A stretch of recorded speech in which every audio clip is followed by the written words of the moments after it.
Bonjour mesdames, messieurs.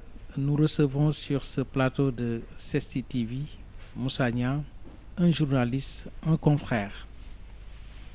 Moussa, bonjour. Bonjour Abdou, et c'est un plaisir de venir à CESTI TV pour cette interview.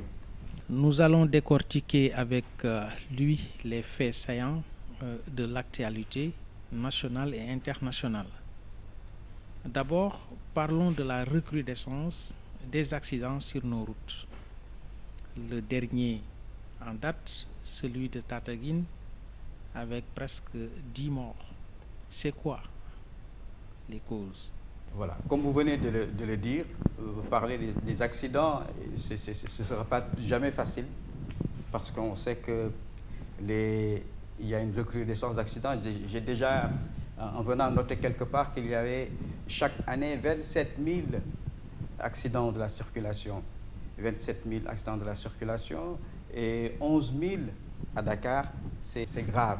Hein. Et je crois qu'aujourd'hui, il est temps que nos autorités, quand même, fassent un effort pour réglementer la circulation. J'ai bien appris qu'il y a le permis à point, et je crois que le permis à point va régler quand même quelque chose, parce que ça va permettre tout simplement à ceux qui vont faire des infractions de les sanctionner. Et parce il est toujours très difficile d'entendre que sur la circulation, il y a eu un mort, il y a eu plusieurs morts. Ça fait toujours mal au cœur, bien que Allah, le Tout-Puissant, l'a décrété, mais il doit y avoir également de notre part des efforts de bonne conduite. Un autre fait de l'actualité, la problématique des accueils dans nos hôpitaux. Alors, un parcours du combattant pour accéder aux soins. C'est l'inconscience, l'insouciance, malformation ou manque de rigueur professionnelle. C'est quoi exactement? Les établissements publics de santé doivent garantir un accueil et des soins de qualité. Ils veillent également au soulagement de la douleur. Cela veut dire quoi? Que l'accueil est primordial. Mais Abdou, vous venez dans un hôpital, vous avez votre souffrance, votre douleur, et on vous regarde avec un visage rayonnant. Vous ne serez pas rapidement guéri, mais au moins vous allez vous sentir soulagé. Et c'est tout ce qu'on demande. Évidemment, il y a beaucoup de choses qui se passent dans les hôpitaux. Il est temps qu'on passe à l'acte. Hein, parce qu'on avait dit, si besoin, s'il le faut, il faut réformer la réforme. Je pense qu'aujourd'hui, cette réforme mérite d'être réformée, hein, en passant à l'action. On n'a plus besoin de mots, de paroles, mais il faut poser des actes concrets, revoir notre milieu hospitalier, donner en tout cas aux malades tout son dû. Il a besoin d'être assisté, il a besoin de qualité de soins. Bref, je crois que c'est un cri de cœur, et aujourd'hui, c'est entre nous. C'est des choses à revoir. La formation, elle est capitale. Hein, et ça me fait peur quand je vois des écoles de formation qui pullulent dans le pays, dans la capitale. Bon, je ne vais jamais dire qu'il ne faut pas des écoles privées, parce qu'aujourd'hui, comme le CESTI, on aurait dit, s'il n'y avait que le CESTI qui existait, nous, peut-être, on ne serait jamais journalistes. Mais il faut donner des agréments à ces écoles-là de formation. Quand on ouvre une école de formation dans un secteur, quel que soit son corps de métier, il faut un agrément de l'État. Il faut faire à la limite des enquêtes. Qui enseigne dans ces écoles-là? Hein? Qui sont-ils? Est-ce que l'enseignement est de qualité? Si tout cela est mis au point, je pense qu'on doit bien ouvrir une école de formation, même si c'est en santé. Parce que l'essentiel, c'est de former des agents de santé qui vont faire des qualités de soins. On aborde un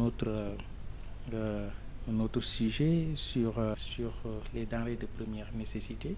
À chaque fois que les grandes fêtes s'approchent, il y a une flambée des prix. Alors pourquoi?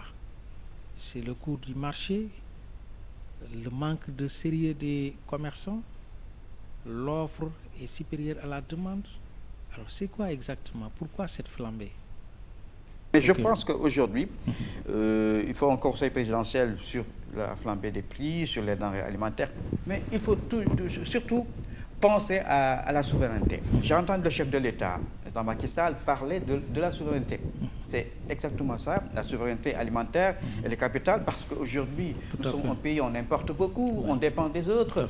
Il est temps quand même qu'on puisse dépendre de nous-mêmes, et parce qu'on voit le riz importé, le blé, nous sommes un pays consommateur de pain, le blé il est importé, tout est importé, l'huile. Alors, mais quand est-ce que nous serons quand même indépendants, nous n'allons plus nous dépendre des autres. Bon, et cela, quand même, il faut une politique, soit une politique agroalimentaire, une politique d'autosuffisance alimentaire. Pour atteindre l'autosuffisance alimentaire. Voilà, pour cela. Alors, Moussa, on va parler des prochaines élections législatives. Le constat est là, des stratégies sont en train d'être mises en place pour avoir des coalitions solides. Alors, quel est l'impact de ces coalitions pour pouvoir prétendre avoir la majorité à l'Assemblée nationale? Je crois que ce que nous sommes en train de voir n'honore pas du tout notre pays en termes de démocratie. Les Sénégalais ont besoin, c'est d'une assemblée libre, des députés libres, des députés, pas d'un exécutif qui va avoir la main sur l'Assemblée nationale, parce qu'on parle de séparation de pouvoir. Mais ce que l'on voit, ce n'est pas une séparation de pouvoir. Ce n'est pas du tout une séparation de pouvoir. Donc il faut revoir cette Assemblée nationale, créer une majorité, mais pas une majorité qui sera mécanique, mais plutôt une majorité qui va du côté du peuple légiférer sur des lois, les lois qui peuvent être des lois pour l'intérêt général, mais pas des lois pour renforcer le pouvoir en place, pour quelque part s'agripper au pouvoir, rester au pouvoir. D'accord. Maintenant, la cohabitation, de quoi on a peur? Si une cohabitation doit exister, mais elle va exister. On ne doit pas peur de la cohabitation. D'autant plus qu'aujourd'hui, on sent qu'il y a un État qui est un peu quelque part autoritarisme, et on sent un certain abus de pouvoir. Il faut que cette Assemblée également soit autonome. Et une cohabitation, ce n'est pas nous qui l'imposons, c'est le peuple qui l'impose par les urnes. Si ça doit arriver, ça arrivera. Mais de quoi on a peur? En France, la cohabitation a existé entre Mitterrand et Jacques Chirac. Également, une deuxième cohabitation avec Édouard Balladur. Une troisième cohabitation, Jacques Chirac et Lionel Jospin. Bon, je pense que dans une cohabitation... Pourquoi pas au Sénégal? Pourquoi pas au Sénégal? Je crois qu'il est temps aujourd'hui qu'on aspire à cette cohabitation. Et que l'essentiel, c'est que le jeu soit franc. Et pour aborder, surtout dans le même sens, on va parler un peu du troisième mandat du président de la République, qui est toujours dans le clair-obscur, parce que les gens ne savent pas s'il va se présenter pour un troisième mandat ou pas. Alors, qu'est-ce qu'il y en est exactement? Non, mais je dirais déjà non. Le président lui-même l'a dit, il a affirmé plusieurs fois. Lui-même, il a dit quand il est venu au pouvoir, il a trouvé qu'il n'y avait pas de limitation de mandat. Quand les paysans étaient là, ils se prenaient après pour des rois. Il a trouvé qu'il faut une révision constitutionnelle. Il a eu un référendum et puis il a mis dans la loi. Il faut désormais, d'ores et déjà maintenant, le mandat est de 5 ans. On ne peut que renouveler le mandat une seule fois. Voilà. On ne peut que renouveler le mandat qu'une seule fois. Cela veut dire qu'il n'y a pas 3 mandats. L'affaire Adji Sarr Sonko. Alors, les auditions ont débuté. Adji Sarr et Ndeye Khady, l'ex-patronne de Adji Sarr, sont auditionnés. Alors, mais le principal concerné n'est pas encore auditionné, Ousmane Sonko. Alors, pourquoi ce retard? justice. L'affaire Adji Sarr, Sonko, moi, je considère cela comme une affaire carabinée. On a arrêté Sonko pour l'auditionner. On a pensé que ses partisans ont pensé que c'est une stratégie pour l'éliminer, voilà, pour le mettre out de la course, parce qu'on a vu d'autres qui étaient éliminés, parce qu'on a l'habitude on nous a habitués à des gens, quand ils veulent vraiment arriver au pouvoir, il faut les effacer. Le cas de Khalifa. Voilà, le cas de Khalifa, le cas de Karim. Et je crois que dans des moments de démocratie aussi, il faut savoir des fois pardonner et dire que ce n'est pas la peine de pousser, parce que aussi ça peut trembler le pays. Voilà, abordons l'actualité internationale, la guerre en Ukraine. Alors, Poutine continue ses attaques, la communauté internationale est inerte. C'est la peur ou bien la patience? C'est quoi exactement selon vous? C'est une guerre de positionnement.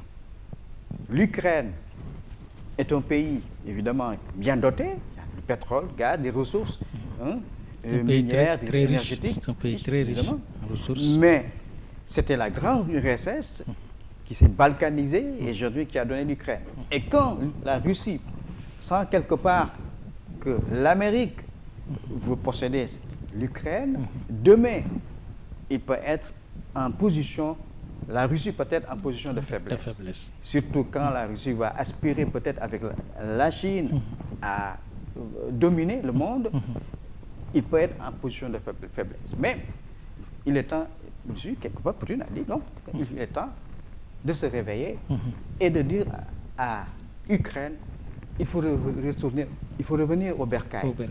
Vous êtes plus russe que américain. On termine par le sport, surtout sur le ballon d'or qui est en jeu. Alors, il y a un Sénégalais qui est en jeu avec le Français Karim Benzema.